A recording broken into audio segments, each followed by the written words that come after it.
Okay, and welcome everybody to this tutorial. So this is a speeded up version of what I've got on my Patreon channel. Over on my Patreon is a real-time version of this where you'll get all of the details in depth, all of the materials, the line art, the reference picture, and access to ask me any questions. So I've drawn out this lovely little chit on pastel matte paper. I've drawn it out using a white pastel paper, and I'm just going to start now using my blue. I've just put a little bit of highlight in the eye, and I'm using my blue just to bring some depth to this little chick's eye. I'm using this brown sepia. So I'm using the Derwent range and the Faber-Castell range of pencils today. And I'm just going to be building in the colours of this eye. I'm putting in the black just around the edge, just to build that on top of the blue, which gives a little bit of a blue tinge and gives you that depth. And now I'm just filling in with a little bit of yellow just around the edge, just to bring that edge of the eye in. And now we're going to start with our whites, just to bring this beak, because this beak is a much lighter colour, so I want to put a base colour down of white. This is a small picture, so the details are going to be a little bit harder to produce. I'm using a range of different colours, some pinks and some browns. I'll put a full list of the materials I use in the description of this video, and I do have an in-depth list over on Patreon. So I'm using my blending stumps just to blend that in, push it into the tooth of the paper. This will allow me to put more layers and details on top.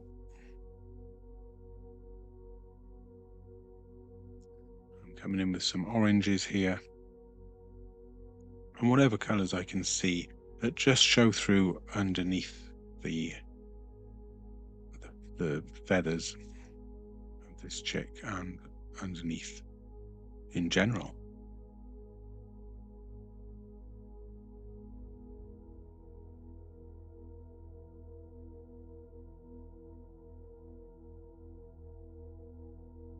If you want to follow me on Patreon, then it's free to follow me, and if you want to sign up and actually have access to a lot of my, well, all of my tutorials, all of them are in full real time. They all come with the line art ready for you to trace. They all come with the copyright free reference pictures, and you will have full access to me to ask me any questions on the tutorials that you're doing or any of your own artwork that you need help with. So I'm just putting in some purples here though, where I can see them. If you put them in at the base color, then they will show through when you put your top colors on. Some blues, and I'm just making sure that each time I push that in with a blending stump,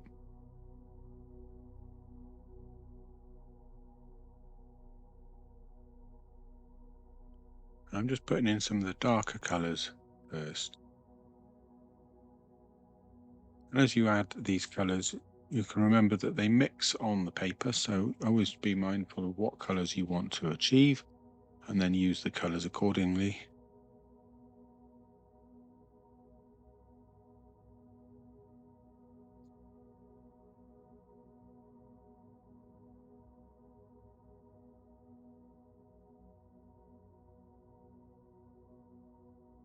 Now, when you want to get details on, especially on small pictures, you need to use sharp pencils. So you can just keep the tips of those pencils sharp, and you can keep them sharp longer by just turning the pencil as you go, using it as at an angle.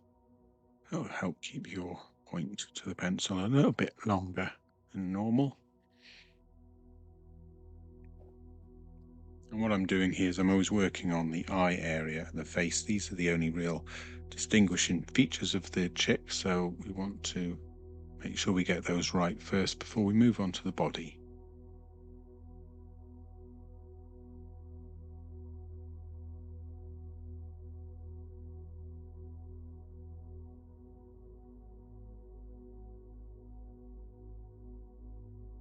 Now here I'm just explaining that you can keep your pastelmatt as clean as possible, but it's okay when you get some on this part because we're going to be drawing over it. So I'm going in with quite a deep yellow at the moment, because we want to put down a base colour, and the darker base colours we can then lighten up as we go. All those different colours that you can see, some yellows, some oranges, just put them down. Leave this area here where it's a little bit bluey white, put some blue down, and then we can lighten it up after with the white. These are the first layers on the pastel mat, so they'll go in and then we can add many more on top.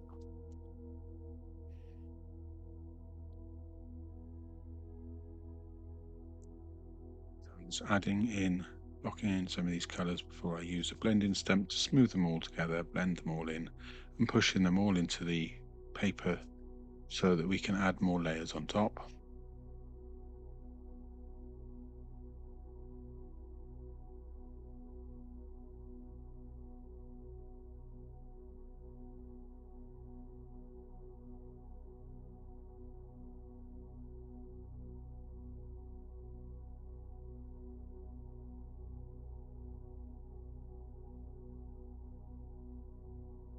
And now for the egg. So the egg is quite a smooth, obviously eggshell.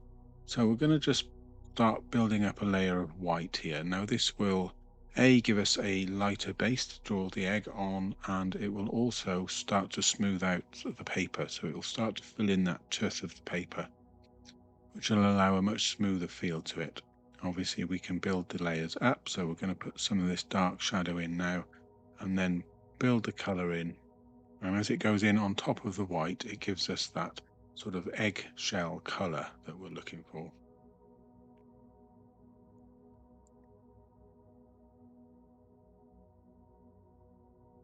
And so we're going to use some pinks and some pinky browns here. We're just going to block all of this in a little bit lighter where the light shines on the top of the egg, keeping a nice clean blending stump here just to blend that all in and smooth over the surface. So this is sort of a good layer now, so we can start to blend this in, pushing it into the tuft of the paper, giving us a nice smooth transition. And then we can just build up on top of that. A little bit lighter on the inside of the egg there where the eggshell's broken.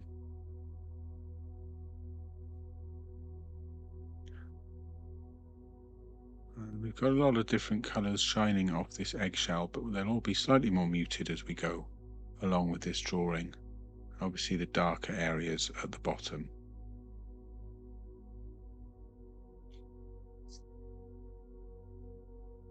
Okay, so I'm going to put in some of these highlights and then keep adding these different colours that I can see. And because we put the white down, they're going on quite smoothly, and we can build them up to quite a thick layer. And then finally coming over with some pink. And as it goes over these other colours, they show through and they give you that texture, that eggshell texture. And we'll use our finger to smooth this over. Sometimes the best thing is to use is your finger. As long as it's not wet or full of grease, it gives you a nice smooth finish, as you can see here. We also want to put in a few cracks in this eggshell, so we'll be doing that also.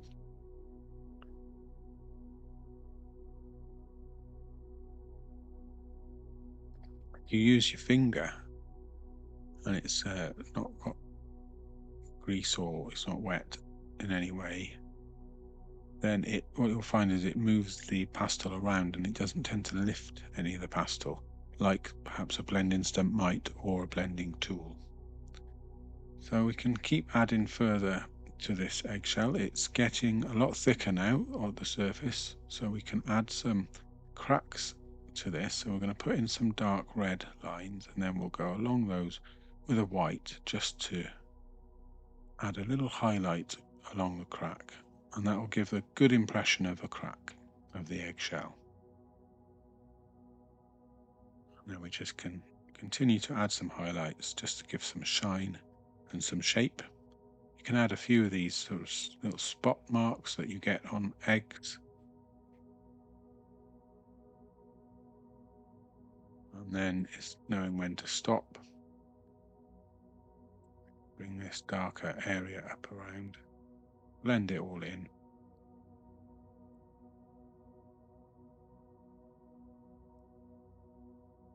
And then we can go back to our chip. So we're going to now start putting the upper layers on. So we're going to start going in the direction of the feathers, and these are really downy little feathers. So we need to just go in the direction.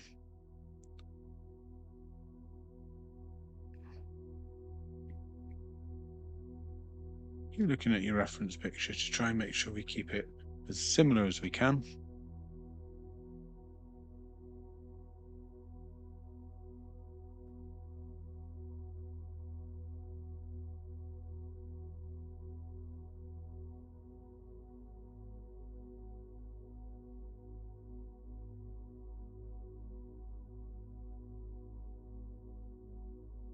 Got some lighter yellows here. I think it's a 102 in the Faber Castell pencil range. We can just darken areas up just by touching the paper with some dark and then blending it in with the pencil.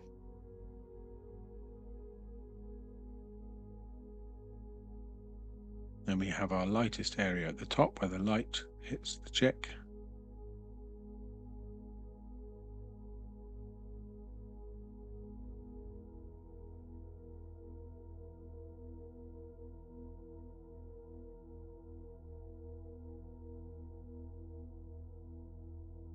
Now we can blend all of this in to keep it a bit smoother and then add in some flecks of highlight a little later.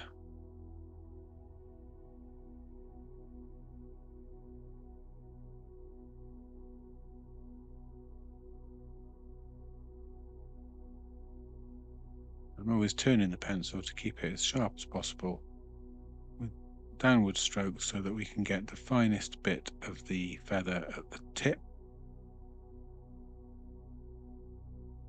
If you are enjoying this video, please give it a like, please subscribe, and don't forget to hit the bell icon if you want to see new updates as I go.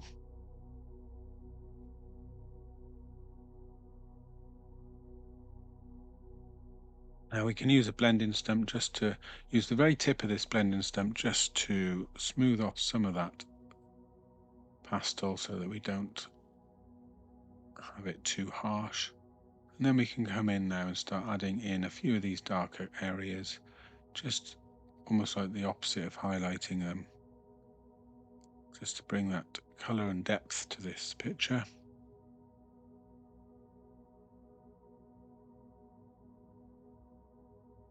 So that's a good thing about pastels. You can go dark to light, but you can also go dark to light. You can go light, dark to light, or you can also go light to dark.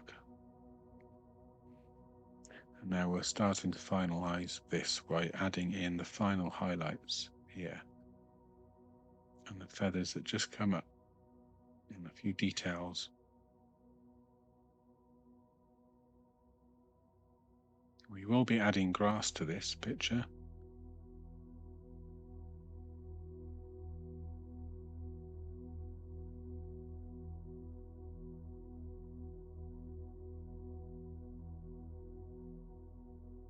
Stick around if you want to see the grass.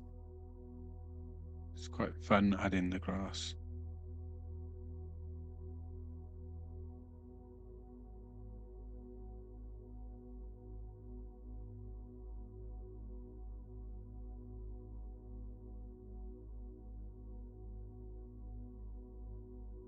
Okay, so this is like the final layer now that we're going over with the white, just to add these highlights.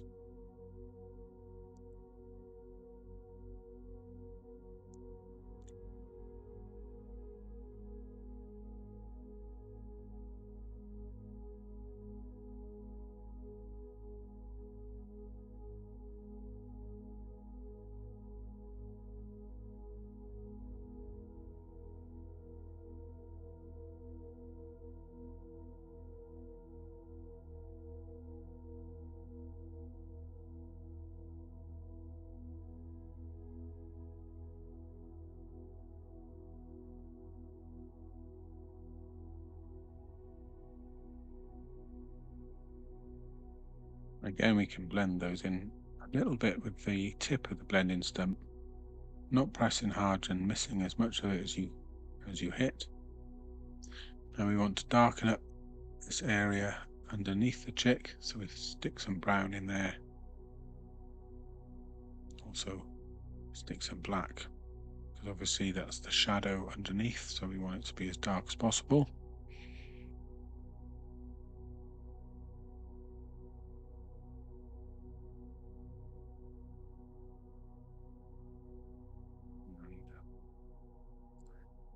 We can blend that in, and then we'll be putting some grass over the top of that.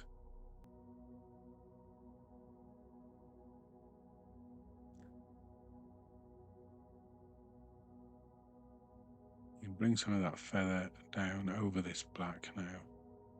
And again, just go over darkening anything that you think needs to be a bit darker.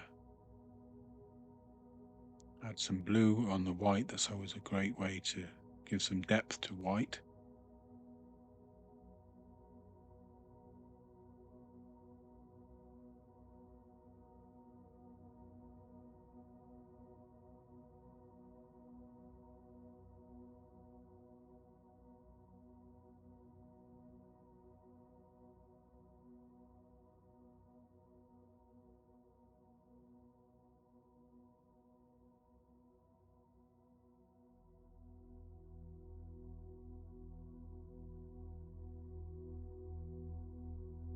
Using a pastel stick here just to add some final highlights.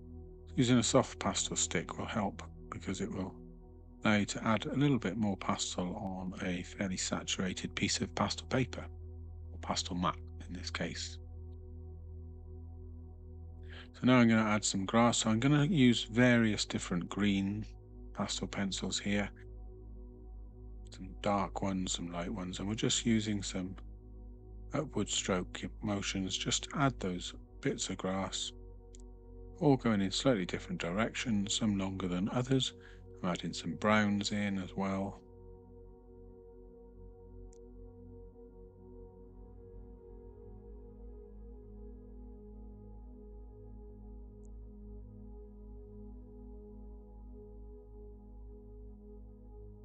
And then you can add some highlighted ones, which might be a bit lighter or might be catching the light, just to brighten the whole picture up a little bit. Now you could do this on a brown background, or you could make the background light. That's entirely up to you. But there we go. So I hope you've enjoyed this video. Please don't forget to give me a like and subscribe. Don't forget to hit that bell button if you want to see more, and I'll see you next time.